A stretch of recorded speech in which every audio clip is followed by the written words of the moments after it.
ఓం శ్రీ మహాగణాధిపతయే నమః. శ్రీ గురుభ్యో నమః. శ్రీమాత్రే నమః. ఈరోజు కార్తీక పురాణంలోని 16వ రోజు పారాయణం చేరుకున్నాం. మీరు మొదటిసారిగా నా ఛానల్ చూస్తున్నట్టయితే మీరు సబ్స్క్రైబ్ చేసుకుని అందరికీ షేర్ చేసి సహకరించండి. నా ఛానల్లో ఆల్రెడీ వివిధ స్తోత్రాలు చేసి పెట్టాను. వాటిని విని భగవంతుని కృపకు పాత్రలు కండి. వివిధ రకాల ప్రయోజనాలను పొందండి. Thank you. సూతుడు ప్రవచించిన స్కాంద పురాణాంతర్గత కార్తీక మహాత్మ్యాన్ని విని సంతుష్ట మానసులైన సౌనకాది మునులు సూతముని లోకోత్తర పుణ్యదాయకమైన ఈ కార్తీక పురాణం స్కాందమునందే కాక పద్మపురాణంలో కూడా ఉంది కదా, దానిని కూడా విశదపరచండి అని ప్రార్థించగా సూతుడు, మునులారా, వైకుంఠుని లీలా వినోదాలు మహిమలు వినేవారికి వినిపించేవారికి విశేష పుణ్యాన్నిస్తాయి. భక్తి ప్రపత్తులతో మీరు కోరాలియే కానీ గురు ప్రసాదిత శక్త్యానుసారం నేను చెప్తాను, వినండి. స్కాంద పురాణంలో జనక మహారాజుకు వశిష్ఠుల వారు ఎలా ఈ మహాత్మ్యాన్ని బోధించారో అదేవిధంగా పద్మపురాణంలో సత్యభామకు శ్రీమన్నారాయణుడైన శ్రీకృష్ణ పరమాత్మ ముఖతః ఈ కార్తీక మాస విశేషాలన్నీ వివరించబడ్డాయి. ఒకానొకప్పుడు నారద మహర్షి స్వర్గం నుంచి ఒక పారిజాత పుష్పాన్ని తెచ్చి కృష్ణుడికిచ్చి, హరి, నీకున్న 16,000 భార్యలలో నీకు అత్యంత ప్రియమైన ఆమెకు ఈ పువ్వు నీయవయ్యా అని కోరాడు. ఆ సమయానికి రుక్మిణి అక్కడే ఉంది. నందనందనుడు నందనవన కుసుమాన్ని రుక్మిణికి కానుక చేశాడు. ఆ సంగతి తెలిసిన సత్యభామ అలిగింది. ప్రియమైన భార్యకి ఇమ్మంటే తనకివ్వాలి కానీ ఆ రుక్మిణికి ఇవ్వడమేమి అని కోపించింది. కృష్ణుడు ఆమెకు ఎంత నచ్చి చెప్పినా వినిపించుకోలేదు. పారిజాత వృక్షాన్ని తెచ్చి తన పెరటిలో పాదుకొలిపేదాకా ఊరుకునేది లేదని బెదిరించింది. అత్యంత ప్రియురాలైన ఆమె అలక తీర్చడమే ప్రధానంగా తలంచిన అనంత పద్మనాభుడు తక్షణమే సత్యభామ సమేతంగా గరుత్మంతుడిని అధిరోహించి ఇంద్రుని అమరావతి నగరానికి వెళ్ళాడు. పారిజాత వృక్షాన్ని కృష్ణుడు కోరగా స్వర్గ సంపదను భూలోకానికి పంపేందుకు దేవేంద్రుడు అంగీకరించలేదు. తత్ఫలితంగా ఇంద్రోపేంద్రుల నడుమ ఘోరమైన యుద్ధం జరిగింది. ఎట్టకేలకు ఆ యుద్ధంలో దేవేంద్రుడు తగ్గి సవినయ పురస్సరంగా పారిజాత ద్రుమాన్ని యాదవేంద్రునికి అర్పించుకున్నాడు. దానవంతకుడు దానిని తెచ్చి ముద్దుల భార్యామణి అయిన సత్రాజితి నివాసంలో ప్రతిష్ఠించాడు. అంటే సత్యభామ ఇంట్లో అన్నమాట.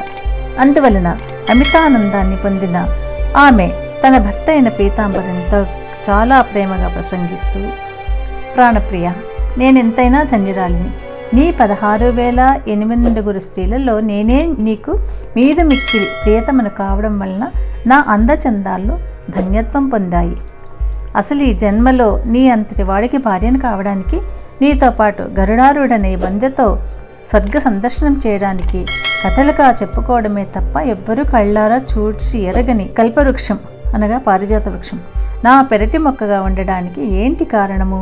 నేను నిన్ను తులాభార రూపంగా నారదుడికి దారపోసిన, అలిగిన ఆవేశంలో నిన్ను వామపాదాన తాడించిన, నువ్వు మాత్రం నా మీద నువ్వు గింజంత కోపం కూడా చూపకుండా ఇలా ప్రేమిస్తున్నావంటే ఈ నీ ఆదర అభిమానాలు పొందడానికి నేను గత జన్మలో చేసిన పుణ్యం ఏమిటి? అది కాక జన్మ జన్మకు నీ జంటను ఎడబాయకుండా ఉండాలంటే నేను ఇప్పుడు ఇంకా ఏం చేయాలి అని అడిగింది. అందుకు కృష్ణుడు మందహాసం చేస్తూ, సత్యభామ, నీవు నన్ను కోరరానిది కోరినా, చెప్పకుండా అడిగినా, ఇయ్యరానిది ఆశించినా కూడా నీ సమస్త వాంఛలను నెరవేర్చి సంతృప్తురాలను చేయడమే నా విధి. అందుకు కారణం నీ పూర్వజన్మమే అని ఇలా చెప్పసాగాడు. ఋతయుగాంత కాలంలో మాయా అనే నగరంలో దేవశర్మ అనే వేద పండితుడు ఉండేవాడు. అతనికి లేక లేక కలిగిన ఒకే ఒక ఆడబిడ్డ గుణవతి. అల్లారు ముద్దుగా పెంచుకున్న ఆ పిల్లను తన శిష్య పరంపరలోని వాడే అయిన చంద్రుడు అనేవాడికిచ్చి పెళ్లి జరిపించాడు దేవశర్మ. ఒకనాడు ఈ మామ అల్లుళ్ళిద్దరూ కలిసి సమితలను దర్భలను తెచ్చుకునే నిమిత్తంగా అడవికి వెళ్ళి అక్కడ ఒక రాక్షసుని చేత హతమార్చబడ్డారు. బ్రాహ్మణులు, ధర్మాత్ములు, నిత్య సూర్యోపాస్తి పరులు అయిన వారి జీవిత విన్నాణానికి మెచ్చిన విష్ణుమూర్తి శైవులు కానీ, గాణాపత్యులు కానీ, సూర్యవ్రతులు కానీ, శాక్తేయులు కానీ వీరందరూ కూడా వానచినుకులు వాగులై, వంకలై, నదులై తుదకు సముద్రాన్నే చెందినట్టుగా నన్నే పొందుతున్నారు. పుత్ర భాతాది నామాలతో దేవదత్తునిలాగా నేనే వివిధ నామరూప క్రియాదులతో 5గా విభజించబడి ఉన్నాను.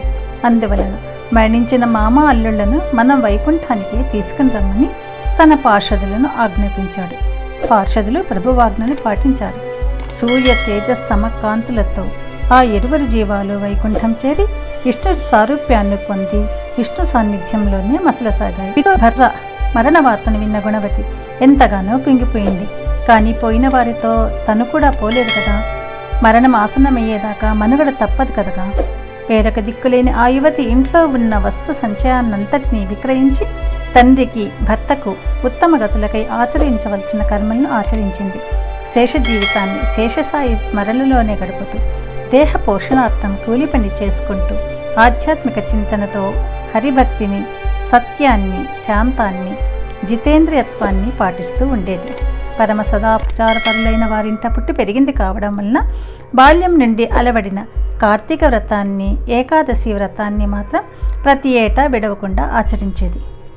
కృష్ణుడు చెప్తున్నాడు, సత్య, పుణ్యగణ్యాలు, భుక్తి ముక్తిదాయకాలు, పుత్ర పౌత్ర సంపత్ సౌభాగ్య సంధాయకాలు అయిన ఆ 2 వ్రతాలు నాకు అత్యంత ప్రీతిపాత్రమైనవన్న సంగతి నీకు తెలుసు కదా. కార్తీక మాసంలో సూర్యుడు తులారాశిలో ఉండగా నిత్యం ప్రాతకాలాన ప్రాతస్నానం ఆచరించే వారి సమస్త పాపాలను నేను నశింపచేస్తాను. ఈ కార్తీకంలో స్నానాలు, దీపారాధనలు, జాగరణ, తులసి పూజ చేసేవాళ్ళు అంత్యంలో వైకుంఠవాసుడైన శ్రీ మహావిష్ణువు స్వరూపులై భాసిస్తారు. విష్ణువాలయంలో మార్జనం చేసి సర్వతోభద్రం, శంఖం, పద్మం మొదలైన ముగ్గులను పెట్టి పూజా నమస్కారాలను చేసేవారు జీవన్ముక్తులవుతారు. ఉపయుక్త ప్రకారంగా కార్తీక మాసంలో నెల రోజులలోనూ కనీసం 3 రోజులైనా ఆచరించిన వారు దేవతలను కూడా నమస్కరించదగిన వాళ్ళు అవుతున్నారు. ఇక పుట్టిందే మొదలు జీవితాంతం చేసేవారి పుణ్య వైభవాన్ని చెప్పడం ఎవరి వల్ల కాదు. అదేవిధంగా ఆనాటి గుణవతి విష్ణు ప్రియంకరాలై ఏకాదశి, కార్తీక వ్రతాలను మాత్రం వదలకుండా కడునిష్టతో ఆచరిస్తూ కాలం వెళ్లదీసి కొన్నాళ్ల తర్వాత వయోభారం వల్ల శుష్కించి జ్వరపడింది. అయినప్పటికీ కూడా కార్తీక స్నానం మానకూడదనే పట్టుదలతో నదికి వెళ్ళి ఆ చలిలో కూడా నడుములోతు నీళ్లకు చేరి స్నానం ఆడే ప్రయత్నం చేస్తూ ఉంది. అంతలోనే ఆకాశం నుంచి శంఖ, చక్ర, గద, పద్మాయుధాలు ధరించిన విష్ణుదూతలు గరుడతాయుతమైన విమానంలో వచ్చి గుణవతిని అందులో చేర్చి దివ్య స్త్రీల చేత సేవలు చేయిస్తూ తమతో పాటుగా వైకుంఠానికి చేర్చారు.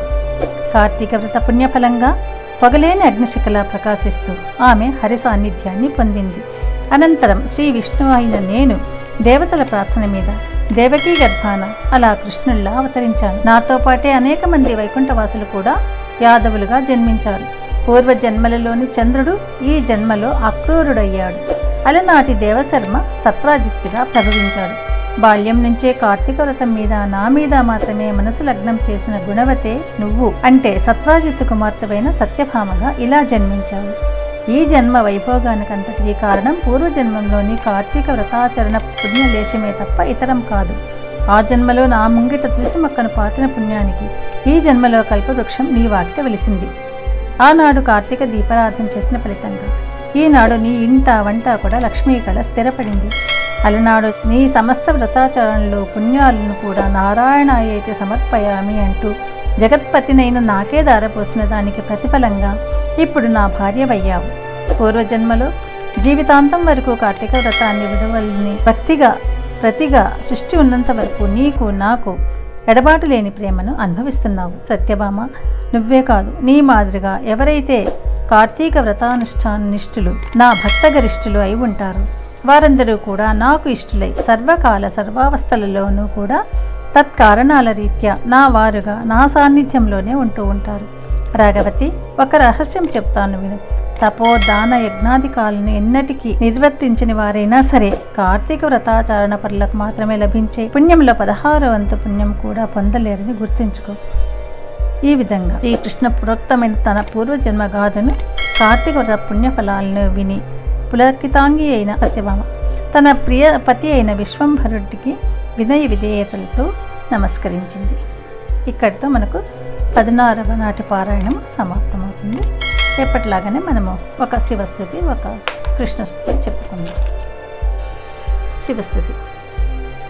శంకరః శూలపాణిశ్చ ఖట్వాంగీ విష్ణువల్లభః సిపి విష్ఠోంబికానాథ శ్రీకంఠో భక్తవత్సలః.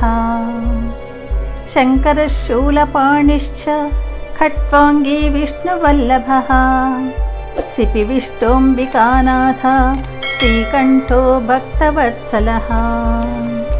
कृष्णस्तुति। सदैव पादपङ्कजं मदीयमानसे निजं दधानमुक्तमालकं नमामि नन्दबालकम्।